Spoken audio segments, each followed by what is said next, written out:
அனைவருக்கும் வணக்கம். இன்றைக்கி வந்து ஒரு லோ குவாலிட்டி உள்ள ஒரு ஃபோட்டோ வந்து நம்ம எப்படி ஹை குவாலிட்டியாக மாற்றலாம் அப்படிங்கிறத இந்த வீடியோவில் பார்த்துருவோம். சரிங்களா? இது வந்து ஃபோட்டோஷாப் சிசி வெர்ஷன் யூஸ் பண்ணுறது. இதோட வெர்ஷன் என்னென்னு பார்த்தீங்கன்னா 2022 நான் யூஸ் பண்ணுறது. ஃபஸ்ட்டு இதை வந்து ஒரு டூப்ளிகேட் லேயர் போட்டு ஒரு காப்பி எடுத்துக்கிறேன். காப்பி எடுத்துகிட்டு ஷார்ப்னஸ் அன்ஷார்ப் மாஸ்க் அப்படிங்கிறத கிளிக் பண்ணிக்கிறேன். இமேஜை வந்து நல்லா ஜூம் பண்ணிக்கிறேன். அமௌண்ட்டு வந்து ஒரு 150 வச்சுக்கிறேன். சரிங்களா? ஒரு 150. சரி, ஷார்ப்னஸ் ஃபில்டர் போங்க. ஷார்ப்னஸ் அன்ஷார்ப் மாஸ்க் இது வந்து 150 வச்சுக்கிங்க. ரேடியஸ் வந்து ஒரு 7 பாயிண்ட் வச்சுக்கிங்க. 7 பாயிண்ட் வச்சிங்கன்னா உங்களுக்கு அந்த டெப்த்துங்கிறது கரெக்டாக கிடைக்கும், அந்த ஐயில் உள்ளது. ஓகே கொடுங்க. இந்த மாதிரி உங்களுக்கு செலக்ட் ஆகும். திரும்ப ஃபில்டர் போங்க, டோபாஸ் டீநாய்ஸ் கொடுத்துட்டு இதோட அமௌண்ட்டை வந்து இன்க்ரீஸ் பண்ணும்போது ஃபோட்டோ வந்து நல்ல குவாலிட்டியாக இருக்கும். இப்போ வந்து இது முன்னாடி, இது நம்ம எடிட்டிங் பிறகு உள்ளது. இதுக்கு பிறகு நம்ம என்ன பண்ணணும்னா ஃபோட்டோ வந்து கட் பண்ணிவிடும். Shift control alt R click பண்ணும்போது இந்த மாதிரி செலக்ட் செக்ஷன் ஆப்ஷன் வந்து எனேபிள் ஆகிடும். அதில் கொடுத்து செலக்ட் சப்ஜெக்ட் கொடுத்துருங்க. செலக்ட் சப்ஜெக்ட் கொடுத்துட்டு இதில் வந்து நீங்கள் எதோ இந்த சைடில் உள்ளது எதையும் மாற்ற வேணாம், எல்லாமே டிஃபால்ட்டாகவே இருக்கட்டும். இந்த செட்டிங்ஸ் எல்லாம் இதில் வந்து நான் எப்போதும் இந்த மோடு ஒரிஜினல் மோடில் தான் வச்சு நான் ஒர்க் பண்ணுறது இல்லை. அதுக்கு பிறகு கீழே வந்து கண்டாமினேட் கலர் அப்படிங்கிறத வந்து கிளிக் பண்ணிட்டு அதை வந்து நியூ லேயர் நான் கொடுத்துக்கிறேன். நியூ லேயர் கொடுத்துட்டு ஓகே கொடுக்கும்போது எனக்கு லேயர் மட்டும் செலக்ட் ஆகும். ஷிஃப்ட்டு கண்ட்ரோல் என்ன, இல்லைனா நம்ம ஏற்கனவே வச்சுருக்கோம் ஒரு டூப்ளிகேட் லேயருக்குள்ள ஒரு ஷார்ட்கட். ஓகேங்களா? இப்போ வந்து நம்ம கட் பண்ணும்போது என்ன தான் வந்து நம்ம ஆட்டோமேட்டிக்காக நம்ம பேக்ரவுண்டை ரிமூவ் பண்ணாலும் இந்த மாதிரி ஷார்ப்னஸ்ங்கிறது நம்ம எதிர்பார்க்கக்கூடிய அந்த அளவில் வராது. அதனால் இந்த மாதிரி உள்ள இடத்துல மட்டும் லைட்டாக அப்படி பென் டூலை யூஸ் பண்ணிட்டு இந்த மாதிரி நம்ம கட் பண்ணிக்கலாம். ஓகேங்களா? இந்த மாதிரி கட் பண்ணிவிட்டு அந்த ஸ்கின் பகுதியில் மட்டும் நம்ம இந்த மாதிரி கட் பண்ணிக்குவோம். கட் பண்ணிவிட்டு ஹேர் டீட்டெயில் இருக்கட்டும். Control enter, shift F6 feather 0.5 வச்சுட்டு டெலீட் பண்ணிக்கிறேன். இப்போ வந்து பார்த்திங்கன்னா எனக்கு ஸ்மூத் ஆகிட்டு இந்த ஸ்கின் பகுதியில் உள்ள அந்த எட்ஜஸ் எல்லாமே. அதே மாதிரியே இந்த சைடும் கட் பண்ணிவிடுவோம். இந்த மாதிரி கட் பண்ணிவிட்டு இந்த எட்ஜஸில் வச்சு நம்ம கரெக்டாக அந்த போர்ஷனில் வச்சு கட் பண்ணிக்கலாம். இது மாதிரி கட் பண்ணும்போது நமக்கு எட்ஜஸ் வந்து ஸ்மூத்தாக இருக்கும். சரிங்களா? என்டர் அடிச்சுக்கிறேன். கண்ட்ரோல் F6 0.5 டெலீட் கொடுத்தா டெலீட் ஆகிடுது. எனக்கு இந்த பகுதி மட்டும் எனக்கு ஒரு அன்வான்டாக இருக்குது. அதனால் இதை மட்டும் நான் அப்படியே செலக்ட் பண்ணிவிட்டு என்டர், ஷிஃப்ட் F6 0.5 டெலீட் கொடுத்துருக்கோம். இப்போ வந்து நம்ம பேக்ரவுண்டை ரிமூவ் பண்ணியிருக்கோம், ஸ்கின்னை வந்து ஸ்மூத் பண்ணியிருக்கோம். சரி, ஸ்கின்னை வந்து நம்ம நல்ல பிளரிஷாக உள்ளதை வந்து நம்ம ஷார்ப்னஸ் கொடுத்து நல்ல குவாலிட்டியாக கொண்டு வந்திருக்கோம். ஓகேங்களா? இப்போ இதுக்கு வந்து நம்ம லைட்டாக கலர் திரும்பவும் ஃபில்டர் போங்க, அதர் ஸ்கை பாஸ் டீநாய்ஸ் கொடுக்கும்போது உங்களுக்கு பிளர் வந்து ரொம்ப ஸ்மூத் ஆகிடுது. அதனால் கொஞ்சம் அதோட லெவலை மட்டும் கொஞ்சம் லைட்டாக கம்மி பண்ணிக்கலாம். கம்மி பண்ணும்போது நமக்கு ஃபோட்டோ வந்து நல்ல ஒரு குவாலிட்டியாக கிடைக்கும். இப்போ லேசர் டூல், ஷிஃப்ட்டு எல்ல அழுத்தினீங்கன்னா லேசர் டூலில் உள்ள அதர் டூல் வந்து நமக்கு எனேபிள் ஆகும். நமக்கு இந்த லேசர் டூலை நான் செலக்ட் பண்ணிக்கிறேன். செலக்ட் பண்ணிவிட்டு ஹேரை மட்டும் நான் இப்படி செலக்ட் பண்ணிக்கிறேன். ஓகேங்களா? ஷிஃப்ட்டு F6 ஒரு 1.5 வச்சுக்கிறேன். கண்ட்ரோல் J போட்டு ஒரு டூப்ளிகேட் லேயர் எடுக்கிறேன். கண்ட்ரோல் U கொடுத்துட்டு அதோட லைட்னஸ் மட்டும் லைட்டாக இப்படி இந்த சைடு மூவ் பண்ணும்போது டார்க் பாயிண்ட் ஏறிடும்.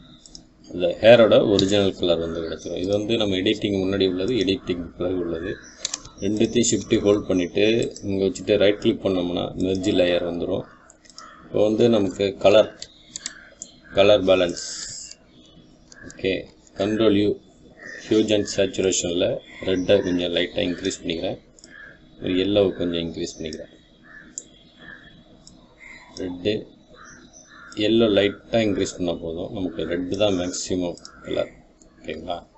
கொண்டு வந்துட்டு அட்ஜஸ்ட்மெண்ட்டு போங்க, பிரைட்னஸ், கான்ட்ராஸ்ட். என்ன தான் ஆட்டோ செலக்டில் உள்ள இந்த கலர் மோடு சூஸ் பண்ணாலும் நமக்கு மேனுவலாக நம்ம மூவ் பண்ணுறது தான் சூஸ் பண்ணுறது தான் கரெக்டாக இருக்கும். ஓகேங்களா? இப்போ வந்து கண்கள் வந்து ஒரு நல்ல ஒரு இந்த ஒயிட் டிஷ்ஷாக இல்லாமல் ஒரு மாதிரி கலராக அப்ளை ஆகிருக்கு. கண்ட்ரோல் ஜே போட்டுக்கிறேன், கண்ட்ரோல் யூ. இதில் வந்து சேச்சுரேஷனை வந்து டீசேச்சுரேட் பண்ணிவிட்டு அதோட சைஸை வந்து நான் கொஞ்சம் ரெடியூஸ் பண்ணிக்கிறேன். எரேசர் டூல் எடுக்கிறேன், ப்ரஷோட சைஸை வந்து டிக்ரீஸ் பண்ணுறதுக்கு ஓப்பன் ப்ராக்கெட் கொடுத்துட்டு அதோட சைஸை வந்து நான் டிக்ரீஸ் பண்ணிவிட்டு கண்களில் அந்த கருவிழியை தவிர்த்து மேலே உள்ள அந்த பகுதியில் வந்து அப்படியே லைட்டாக அப்படி எரேஸ் பண்ணி விட்டலாம். எரேஸ் பண்ணிவிட்டு இதை மட்டும் கண்ட்ரோல் எல் மட்டும் லெவல்ஸு இதை மட்டும் லைட்டாக அப்படி ஒயிட்டன் பண்ணோம்னா இந்த பாயிண்ட்டு, இந்த dark point, white point, mid point இது. ஓகேங்களா? மிட் பாயிண்ட்டு, டார்க் பாயிண்ட் இது பண்ணும்போது கருவிழி மட்டும் உங்களுக்கு செலக்ட் ஆகிடும். வந்து நம்ம ஸ்டெப் பை ஸ்டெப்பாக ஒரு ஃபோட்டோ வந்து எப்படிலாம் எடிட் பண்ணலாம் அப்படிங்கிறத, லோ குவாலிட்டி உள்ள ஒரு இமேஜை நம்ம ஒரு ஹை குவாலிட்டியாக ரியாலிட்டியான ஒரு ஃபோட்டோவாக நம்ம எப்படி எடிட் பண்ணலாங்கிறத பற்றி பார்த்துருக்கோம். சரிங்களா? இது எல்லாமே பாருங்கள், கண்கள் பகுதி டிஃப்ரெண்ட் தெரியுது. அதே மாதிரி நம்ம வந்து எடிட்டிங் முன்னாடி உள்ளது, எடிட்டிங்க்கு பிறகு உள்ளது. நம்ம ஃபோட்டோ வந்து சிசி வெர்ஷனில் யூஸ் பண்ணும்போது நல்ல எளிமையான முறையில் வந்து நம்ம எடிட் பண்ணலாம். இந்த வீடியோ உங்களுக்கு ரொம்ப பிடிச்சிருக்கும்னு நினைக்கிறேன். மறக்காமல் நம்ம சேனலை சப்ஸ்கிரைப் பண்ணி சப்போர்ட் பண்ணிங்க. இப்போ வந்து பேக்ரவுண்ட் லேயருக்காக நான் ஒரு லேயர் வச்சுருக்கேன். இதை வந்து இதுலேயே ஒரு எஃபெக்ட்டு நம்ம எப்படி செட் பண்ணலாம் அப்படிங்கிறத பற்றி பார்த்துருவோம்.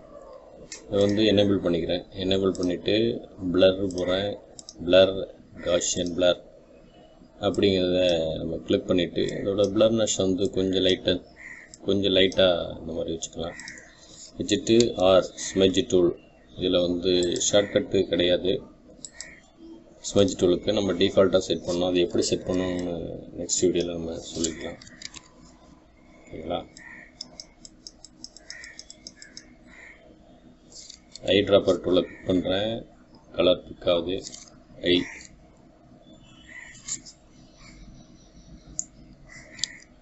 ஓகேங்களா? இதை கிளிக் பண்ணிவிட்டு ஸ்மெட்ஜ் டூல் கிளிக் பண்ணிக்கிறேன். ஸ்மெட்ஜ் டூலில் ஸ்பேஸிங்கை வந்து ஆஃப் பண்ணிடுறேன். ஸ்பேஸிங் அதிகமாக இருக்கிறனால ஸ்பேஸிங் ஆஃப் பண்ணிவிட்டு ஸ்பேஸிங் ஆஃப் பண்ணிக்கிறேன். ஆஃப் பண்ணிவிட்டு ஐ ட்ராப்பர் டூலை பிக் பண்ணும்போது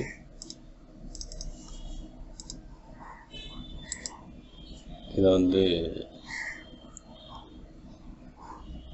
கன்வெர்ட் டு ஸ்மார்ட் ஆப்ஜெக்டாக நம்ம கன்வெர்ட் பண்ணிக்கலாம். பிறகு ராஸ்டரைஸ் பண்ணும்போது நமக்கு அது எடிட்டபிள் இந்த ஆப்ஷன் வந்துடும். அதுக்கு பிறகு நம்ம ஆல்ட்டை ஹோல்ட் பண்ணிவிட்டு இந்த மாதிரி அங்கங்கே ஒரு சின்னதாக ட்ராப்ஸ் வச்சுட்டு ஸ்மெட்ஜ் டூலை பிக் பண்ணிட்டு இந்த மாதிரி ஸ்மெட்ஜ் பண்ணும்போது நமக்கு ஒரு எஃபெக்டாக கிடைக்கும். ஓகேங்களா? இந்த மாதிரி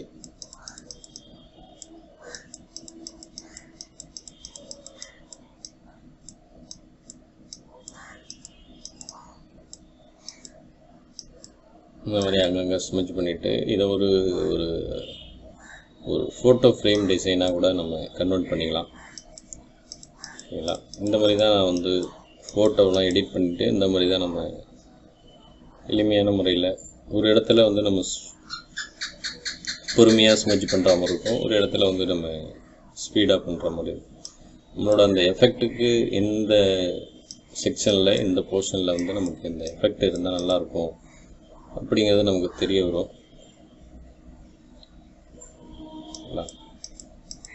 இப்போ வந்து பார்த்திங்கன்னா நம்ம ஒரு ஃப்ரேமையே வந்து நார்மலாக ஒரு ஃபோட்டோ, இந்த ஃபோட்டோவை நம்ம எப்படி எடிட் பண்ணி இந்த மாதிரி எப்படி நம்ம நல்ல குவாலிட்டியான ஒரு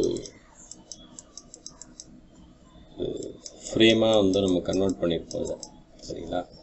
இப்போ வந்து பேக்ரவுண்டில் பேக்ரவுண்டில் ஒரு கலர் கொஞ்சம் எஃபெக்ட் ஆட் பண்ணிக்கலாம். இது எப்படின்னா இந்த மாதிரி கலரை பிக் பண்ணுங்கள். இதில் வச்சுட்டு இந்த டார்க் பாயிண்ட்டை பிக் பண்ணிவிட்டு ஷிஃப்ட் கண்ட்ரோல் நியூ லேயர் ஒன்று போட்டுங்க. ப்ரஷ் டூல் எடுங்க. லைட்டாக ப்ரஷோட சைஸ் டிக்ரீஸ் பண்ணிவிட்டு இந்த சைடில் வச்சுட்டு லைட்டாக அப்படி க்ரீன் கலர் அப்ளை பண்ணும்போது உங்களுக்கு ஷிஃப்ட் கண்ட்ரோல் என்ன அப்படி இல்லை நியூ லேயர் இன்னும் லேயர் ஒன்று பார்த்துக்கிட்டு ஐட்ராப்பர் டூலை பிக் பண்ணுங்கள். பிக் பண்ணும்போது ஐட்ராப்பர் டூல் இந்த கலரை பிக் பண்ணிங்கன்னா இந்த மாதிரி வரும். இதில் வச்சுட்டு ப்ரஷோட நியூ லேயர் போட்டிருக்கோம். மேலே கிளிக் பண்ணிவிட்டு ப்ரஷோட சைஸை இந்த மாதிரி லைட்டாக டிக்ரீஸ் பண்ணிவிட்டு இதோட பிளண்ட் மோடை வந்து சேஞ்ச் பண்ணும்போது உங்களுக்கு டிஃப்ரெண்ட் எஃபெக்ட் கிடைக்கும். ஓகேங்களா?